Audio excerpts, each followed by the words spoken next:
दोस्तों, नमस्ते, प्रणाम। कैसे हो आप सभी लोग? उम्मीद करती हूँ कि आप सभी लोग बढ़िया होंगे।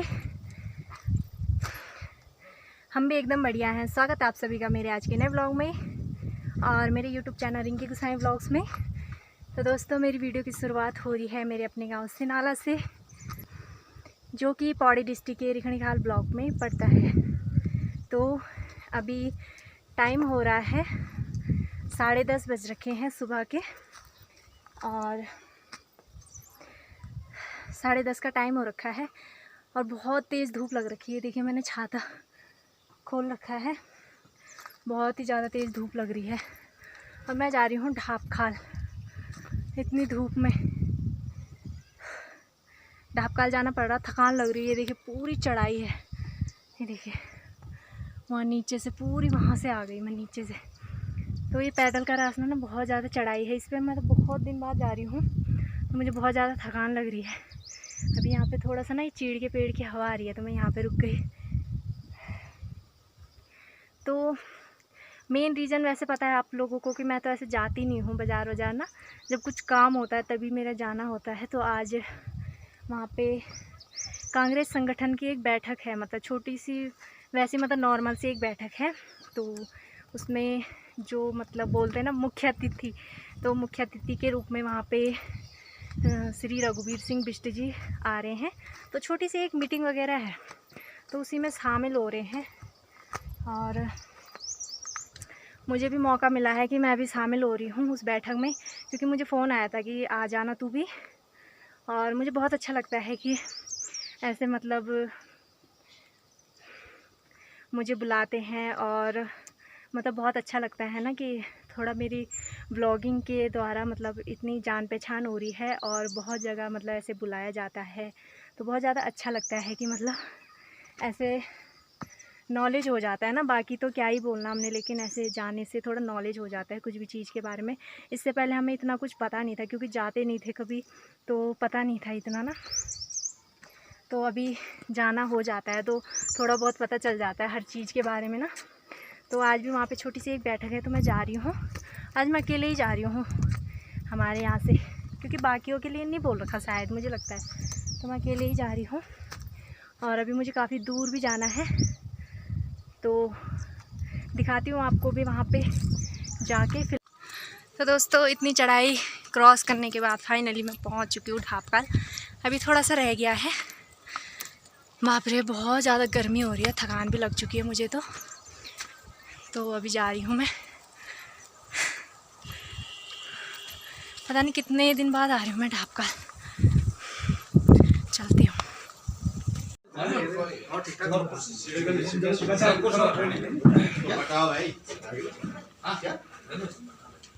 मैं यहाँ पर अपने न्याय पंचायत अध्यक्ष श्री धनवीर सिंह बिष्ट जी से अनुरोध करता हूँ कि वो बिष्ट जी का माल्यार्पण कर स्वागत करने की कृपा करेंगे।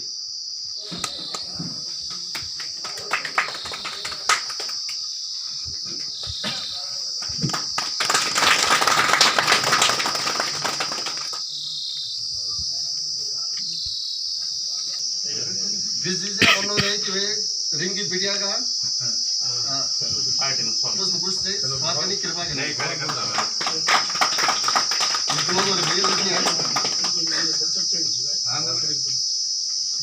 आप सभी का और जैन सिंह बिष्ट जी से अनुरोध है कि वो ब्लॉक अध्यक्ष प्रमोद सिंह रावत जी का माल्यार्पण का स्वागत करने की कृपा करेंगे।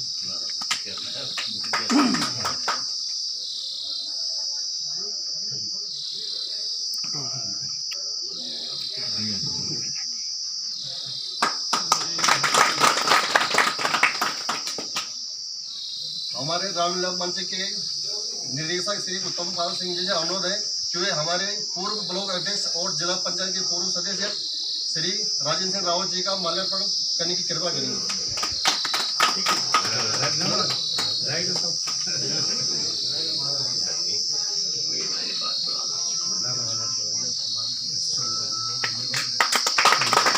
और मेरा बिष्ट जी से अनुरोध है कि वे कैप्टन दीपक सिंह बिष्ट जी का माल्यार्पण कर स्वागत करने की कृपा करेंगे।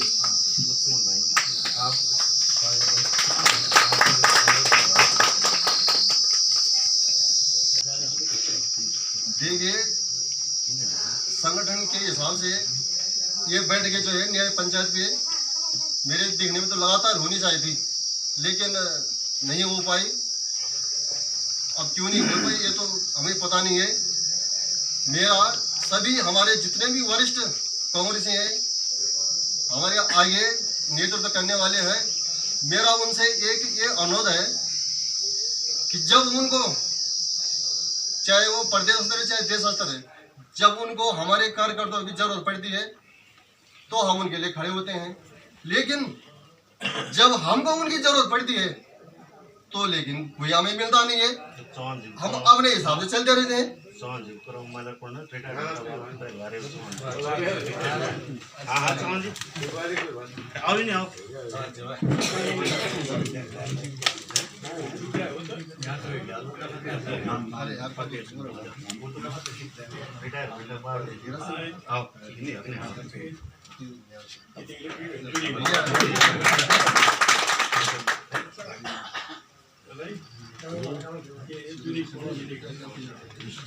बहुत बहुत धन्यवाद।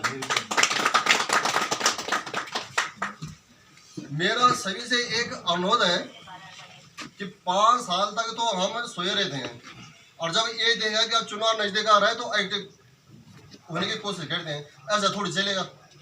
हमें तो कार्यकर्ताओं को भी मजबूत करना है भाई। जब हमारे कार्यकर्ता मजबूत होंगे तो तभी हम पार्टी को सफल बनाएंगे।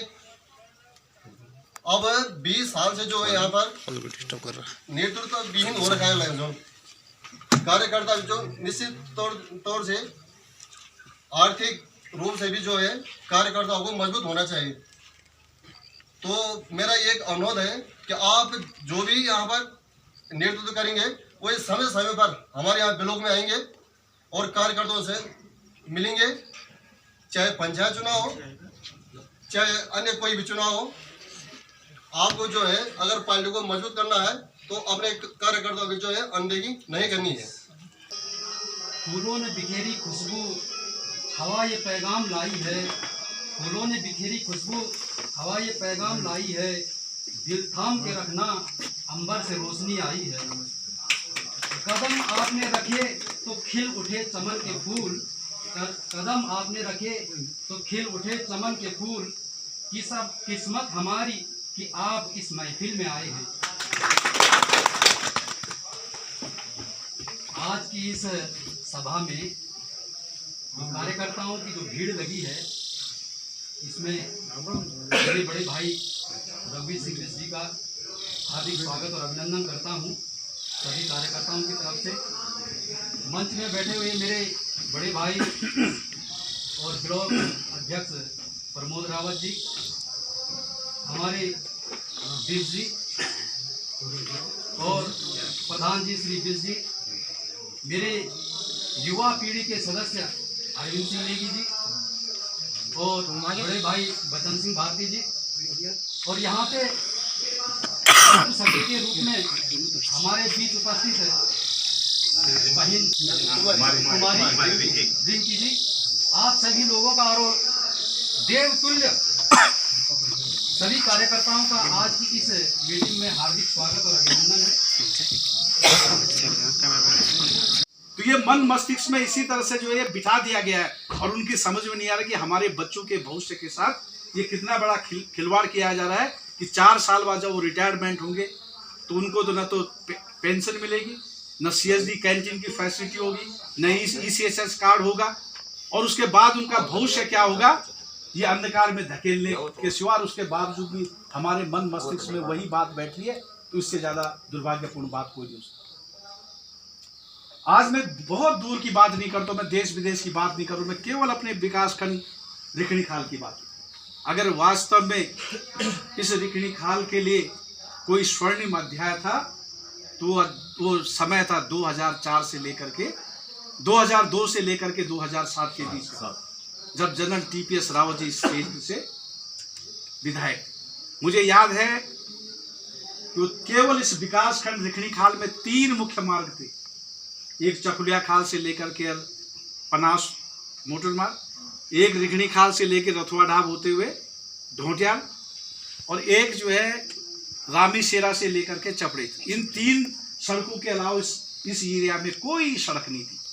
और मैं आपको ये भी बताना चाहता हूँ कि जब 2002-03 का उत्तराखंड का वार्षिक बजट, क्योंकि हर साल सरकारें विधानसभा में अपना वार्षिक बजट पेश करती हैं, और उस वार्षिक बजट में उस समय 2400 करोड़ रुपए का हमारा उत्तराखंड का वार्षिक बजट था। और उस 2400 करोड़ रुपए में जैसे आदरणीय रावत जी ने कहा कि 47 रोडें स्वीकृत हुई थी, और आज उत्तराखंड का वार्षिक बजट 80,000 करोड़ रुपए। और इन 15 साल में आप एक भी ऐसी बड़ी रोड बता दो कि जो कम से कम 15 किलोमीटर नई रोड बनी। जब 2002 में एक विधायक को साल भर में विधायक निधि 75 लाख रुपए विधायक निधि थी। आप देख लीजिए उस 5 साल के कार्यकाल में कोई रिकड़ी खाल का ऐसा गांव नहीं था जहां विधायक निधि न मिली हो। और आज एक विधायक को एक साल में 5 करोड़ रुपए विधायक निधि मिलती है, और उस 5 करोड़ रुपए का क्या बंदरबाट हो रही है आप लोग सब जानते हैं। यानी कि उस समय 2400 करोड़ रुपए में इस क्षेत्र में इतनी बड़ी योजनाएं। मैं इस बात के लिए भी आदरणीय राजेंद्र सिंह रावत जी उस समय ब्लॉक कांग्रेस कमेटी के अध्यक्ष और उनके साथ जो टीमें थी, उन्होंने इतना अच्छा कार्य योजना बनाई थी।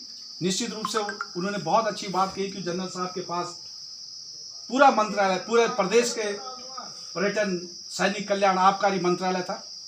लेकिन क्या होता कि जब संगठन से लेकर के, कार्य योजना बनाने से लेकर के, उन्होंने ऐसी कार्य योजना बनाई थी, और फिर मुझे सौभाग्य प्राप्त हुआ उनके साथ जनसंपर्क अधिकारी के रूप में, तो मैं उन कार्यों को एग्जीक्यूट करवाता था। और आज उसी 5 साल के दौरान मैं आपको कहना चाहता हूं कि इस विकासखंड रिकनी खाल का कोई ऐसा गांव नहीं है जो 3 किलोमीटर भी किसी को जो है पैदल चलना पड़े।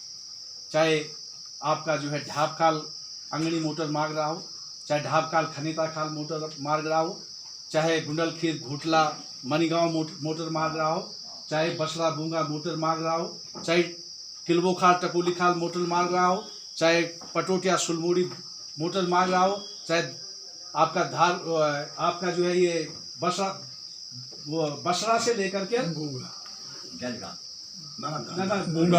रतवा ढाब, आपका जो है पानी सैंड से लेकर के बसरा, सौली खान से लेकर के बसरा, यानी कि कोई जितने भी ब्रांच रोडें बनी है वो उसी दौरान बनी थी। हमें याद है रिकनी खाल में बहुत दूर दूर तक कोई नाता ही नहीं है हमारे क्षेत्र से। अगर हमारे यहाँ छोटी सी भी अगर कुछ किसी को दुख तकलीफ होता है तो सीधा हमको कोदार जाना पड़ता है। नंबर 2 बात, यहाँ पे अगर CSD है, CSD में भी हमको यहाँ से गाड़ी बुक करके स्पेशली हमको लाइनों जाना पड़ता है। वो भी सुबह 12 बजे से पहले मिल गया तो ठीक है, नहीं तो आते समय फिर हमको गाड़ी नहीं मिलती, फिर वही नाइट रोड वहाँ करना पड़ता है। वही हाल कोटद्वार का भी है। तो सैनिक उस हिसाब से तो हमारे लिए कुछ भी फैसिलिटी नहीं है कि सैनिक की जो भी, और जबकि यहाँ से 90% फौजी होते हैं, परंतु गढ़वाल में इसमें कोई भी सुविधा नहीं दी गई है, जिसके कारण यहाँ के लोगों का पलायन है। और साथ में ये सरकार है, इसने 15 सालों से सबसे ज्यादा पलायन 15 सालों के अंदर हुआ है। यहाँ पर आज की डेट पे कोई खेती करने को तैयार नहीं है। इतने जंगली जानवर हो गए कि लोग बाहर भी मतलब ग्रुप में निकलना पड़ता है, कहीं भी अगर जंगल में जाना है तो ग्रुप में निकलना पड़ता है। ऐसा कुछ भी इनकी तरफ से अभी तक कुछ काम नहीं हुआ। कई बार इनसे पत्र लिख चुके हैं और इस पर कोई संज्ञान नहीं लेता है। धन्यवाद। तो दोस्तों अभी टाइम हो रहा है, शाम के बज रहे हैं 5, और मैं वीडियो कल नहीं बना पाई थी उसके बाद, क्योंकि वहाँ से आने के बाद ना, एक तो मेरे पास सामान भी था, वहाँ से आते टाइम सामान भी था, और मेरा फ़ोन भी चार्ज नहीं था, तो मैं वीडियो नहीं बना पाई थी वहाँ से आने के बाद। तो मैं दूसरे दिन से वीडियो बना रही हूँ। तो जैसा कि आप सभी लोगों को मैंने बताया कि हम कांग्रेस संगठन की एक छोटी सी मीटिंग थी, तो उसी में मैं भी शामिल हुई थी, और बहुत ज़्यादा अच्छा लगा वहाँ पे जाके। जो हमारे मुख्य अतिथि चीफ गेस्ट थे, उन्होंने मुझे सम्मानित किया, सम्मान दिया, मतलब जो मुझे बहुत ज़्यादा अच्छा लगा कि मतलब इतनी जान पहचान हो रही है, इतना लोग मानते हैं, तो बहुत ज़्यादा अच्छा लगा। और बाकी आप लोग वीडियो में देख लेना। तो बाकी मैं इस ब्लॉग को इतना ही रखती हूँ, और उम्मीद करूँगी कि आप सभी लोगों को मेरा आज का ये ब्लॉग पसंद आया होगा। पसंद आया हो तो प्लीज़ लाइक शेयर सब्सक्राइब ज़रूर करना। मिलती हूँ कल आप सभी लोगों से एक नए ब्लॉग के साथ। तब तक के लिए बाय बाय।